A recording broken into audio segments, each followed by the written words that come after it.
ब्रिटिशनि जिनाखि आथिं सिङाव थानांनाय गादबनाय बिनि हेंथायै जुजिनानै दिनैनि सानाव जोङो उदांस्रि मोनदों आरो बे उदांस्रि मोननायखौ जोङो सेलेब्रेट खालामनो थाखाय दिनै रुनिकाटा ओनसोलनि चिरांदुवार ओनसोलनि गासैबो युथआ ओंखारबोदों आरो जोङो बे मेसेजखौ होनो थाखाय बे सेलेब्रेशननि जेनाखि मेसेज उदांस्रिनि जेनाखि मोनसे रंजानाय बे मेसेजखौ बयनोबो होनो थाखाय जोङो ज' ओंखारदों आरो जोङो युथआ हादोरनि डेभेलपमेन्टनि थाखाय जोंनि ओनसोलनि डेभेलपमेन्टनि थाखाय ज' खामानि मावनांगौ आरो जोङो ओंखारबोनानै बे हादोरखौ बे ओनसोलखौ जौगाखांहोनायाव बयबो बाहागो लानांगौ मानो होनोबा youth power is the power of the Bharat, power of the nation. माबायदि सेफ्टि मेजार्स लानानै बाइक रेलि खालामनो सानदों? जोङो बयखौबो रिक्वेस्ट खालामदों जाहाथे हेलमेटखौ गाननांगौ रावबो जाहाथे अभारटेक खालामलाया खोब आब्रुथिनि गेजेरजों ट्राफिकनि जेनाखि रुल्स एन्ड रेगुलेशन बिनि गेजेरजों सालायनो थाखाय आङो बयखौबो जोंनि यां जेनेरेशन जाय बिथांमोना दिनैनि बे रेलियाव बाहागो लादों आं बिथांमोनखौ गुरैयै खावलायदों।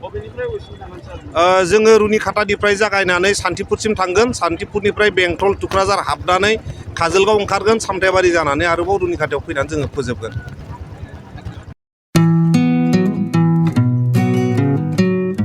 मोनसे फोसावथाय नोंथांमोननि थाखाय मोनसे गोजोनथाव खौरां लानानै फैदों।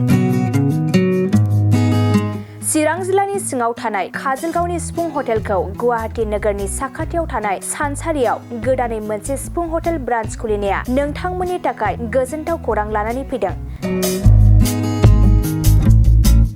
नोंथाङाबो जुदि गुवाहाटीयाव थायोब्ला एबा गुवाहाटी नोगोराव दावबायहैनाय समाव बर'नि दोरोङारि ओंख्रिखौ जानो लुबैयोब्ला गुवाहाटी नोगोरनि साखाथियाव थानाय सानसारियाव गोदानै बेखेवनाय सिफुं हटेलाव थांनानै जाहैनो हागोन। बे सिफुं हटेलाव नोंथाङा बाङाय बेसेनावनो बर'नि गोबां गुबुन गुबुन दोरोङारि जाग्रा ओंख्रिफोरखौ मोननो हागोन। अनला दाउ, सबाय दाउ, अमाजों नारजि, मैथा अमा, ना बाथोन, थारुन ना, थारुन अमा आरो गोबां बायदि बायदि बर'नि ओंख्रिखौ बे बर'नि सिफुं हटेलाव मोननाय जायो।